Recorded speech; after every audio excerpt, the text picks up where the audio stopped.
Goat farm অর্থাৎ ছাগল পালনের যে বিষয়টি রয়েছে বা ব্যবসায়িক ক্ষেত্রে ছাগল পালন করা বর্তমান বিশ্বে খুবই গুরুত্বপূর্ণ একটি স্থান দখল করে রয়েছে। ছাগলের মাংস, চামড়া এবং ছাগলের চাহিদা বর্তমান বাজারে খুবই রয়েছে।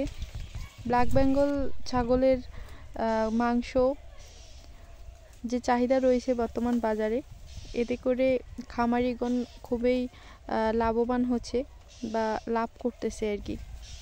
তাই আপনারা যদি অল্প সীমিত খরচের মাধ্যমে খুব তাড়াতাড়ি লাভবান হতে চান তাহলে অবশ্যই ছাগল পালন শুরু করবেন, অর্থাৎ খামার করার উদ্যোগ গ্রহণ করতে পারেন। আসসালামু আলাইকুম, welcome back to my channel Dahagram blogs.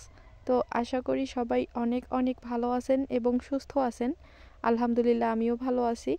প্রতিদিনের মতো আজকেও চলে আসলাম সম্পূর্ণ নতুন একটি ভিডিও নিয়ে। আশা করি আপনারা সম্পূর্ণ ভিডিওটি দেখবেন, অনেক ভালো লাগবে। এবং ভিডিওটি ভালো লাগলে অবশ্যই একটি লাইক দেবেন, অবশ্যই কমেন্ট করে জানাবেন। তো প্রতিদিন যে কথাটা বলি আজকেও বলি। তো আপনারা যদি আমার চ্যানেলে নতুন হয়ে থাকেন তাহলে অবশ্যই চ্যানেলটি সাবস্ক্রাইব করে ভিডিওতে একটি লাইক কমেন্ট করবেন। আর যদি অলরেডি সাবস্ক্রাইব করে দিয়েছেন তাহলে অসংখ্য ধন্যবাদ। তো শুরু থেকে বলি, আমাদের এই ছাগল পালন প্রথমে আমাদের বাড়িতে ছিল মাত্র একটা ছাগল, তারপর আমরা আরও একটা ছাগল নিয়েছিলাম। তো টোটালি আমাদের ছাগল ছিল মাত্র দুইটা থেকে অনেক বাচ্চা হয়েছে, আমরা হিসাবে রাখি নাই। তো এই যে বাচ্চা দুইটা আমাদের ছাগল, এই ছাগল কিন্তু অরিজিনাল ব্ল্যাক বেঙ্গল জাতের ছাগল। আর প্রতি 7 মাস পর পর আমাদের ছাগল বাচ্চা দেয় দুইটা। আমরা ছাগল লালন পালন করতেছি সম্পূর্ণ বিনা টাকায়।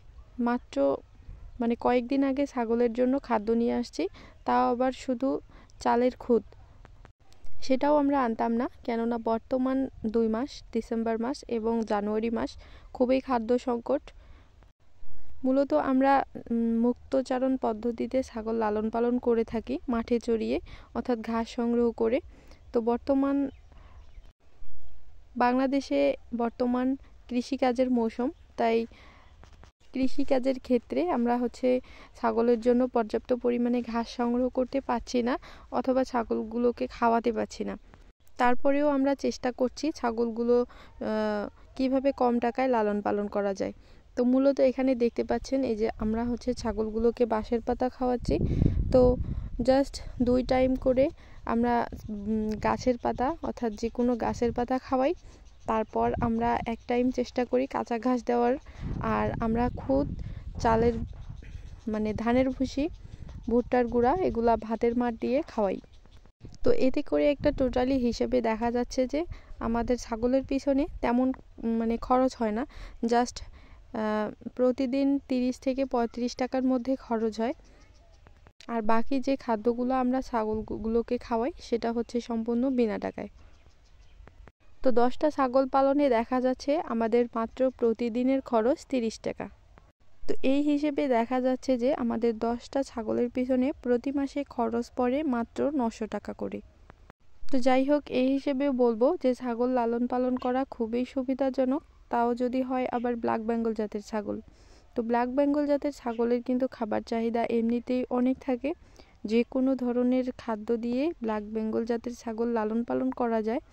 আর আরও একটা সুবিধা রয়েছে, ব্ল্যাক বেঙ্গল জাতের ছাগল সব পরিবেশের সাথে মানানসই এবং সব খাবার অর্থাৎ বেশি করে কাঁচা ঘাস খাওয়াতেই কমফোর্টেবল মনে করে। তো বর্তমান বাজারে ব্ল্যাক বেঙ্গল ছাগলের চাহিদা খুবই বেশি, অনেক বেশি রয়েছে। বর্তমান বাংলাদেশে ব্ল্যাক বেঙ্গল ছাগল সবথেকে বেশি চলে। তো এখন চলে আসলাম দুপুরবেলা। সকাল থেকে 12টা পর্যন্ত আমি খাবার দিয়েছিলাম মাত্র শুধু বাঁশের পাতা। তারপর এখন আমি ছাগলগুলোকে ভাতের মাড়ের সাথে মিশিয়ে দিয়েছি ভুট্টার গুঁড়া, তারপর খুদ রান্না করা এবং লবণ, সাথে ধানের ভুসি মিক্স করে আমি ছাগলগুলোকে খাইতে দিছি। তো যাই হোক, একজন জিজ্ঞাসা করেছিলেন যে খুদ খাওয়ানোর উপকারিতা এবং অপকারিতা কী। তো বিষয়গুলো একটু বলার চেষ্টা করব আমি। প্রথমত ছাগলগুলোকে খুদ খাওয়ালে ছাগলের ভিটামিন এবং ক্যালসিয়ামের অভাব পূরণ হবে।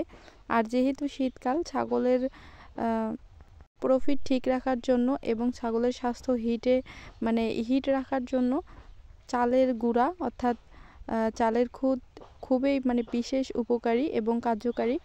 চালের খুদ রান্না করে খাওয়ালে বা এমনিতে কাঁচা অবস্থায় খাওয়ালে ছাগলের মানে স্বাস্থ্যের তাপমাত্রা ঠিক থাকে আর কি।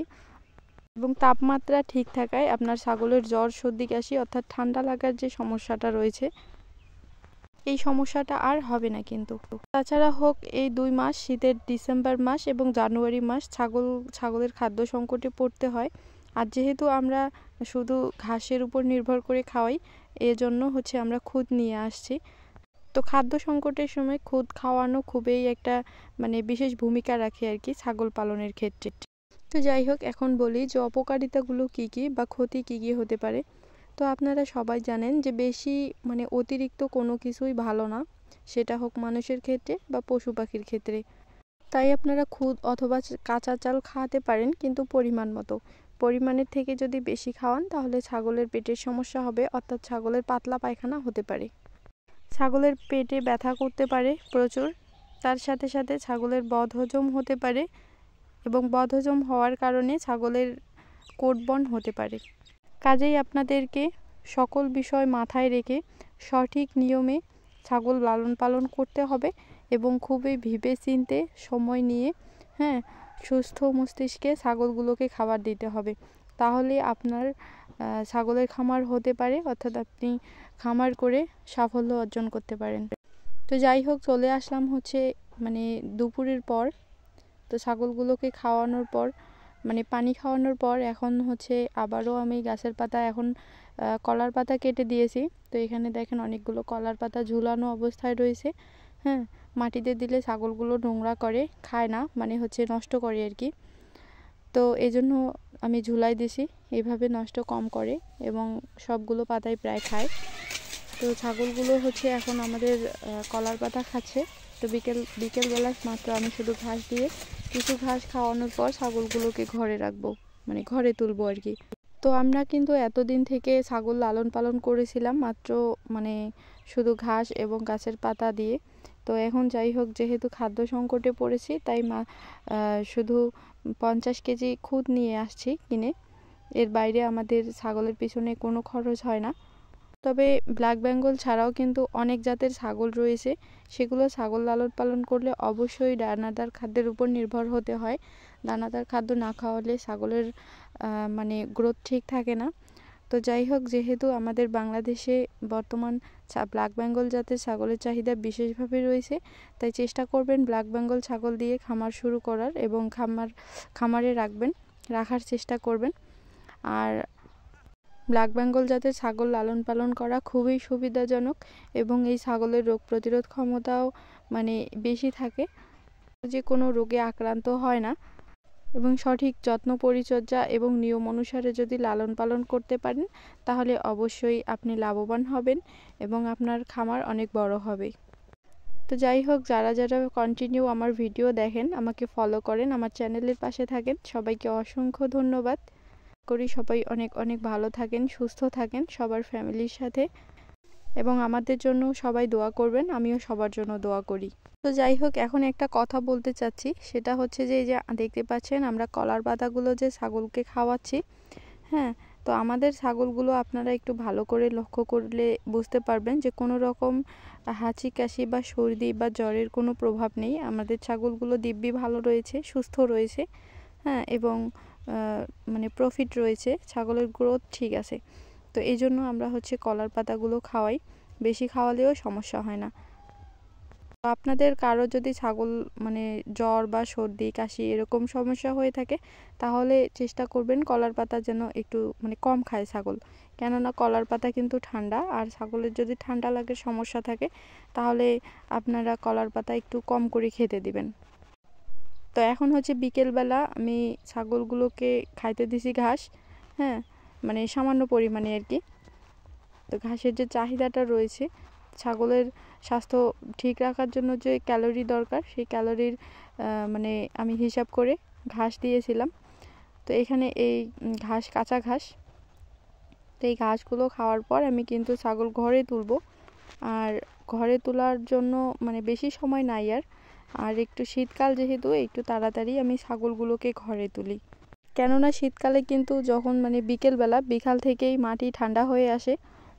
আর ছাগলগুলো যেহেতু আমি খাঁচার উপর রাখি না, অর্থাৎ মাচার উপরে রাখি না, কাজেই মাটিতে থাকে সব সময়, মাটি থেকে ঠান্ডা উঠবে। তো এই ঠান্ডা উঠলে ছাগলের সমস্যা হবে। ঠান্ডা লাগতে দেওয়া যাবে না, এই জন্য আমি একটু তাড়াতাড়ি ঘরে তুলব। তো যাই হোক, এতক্ষণ থেকে পাশে থাকার জন্য অসংখ্য ধন্যবাদ।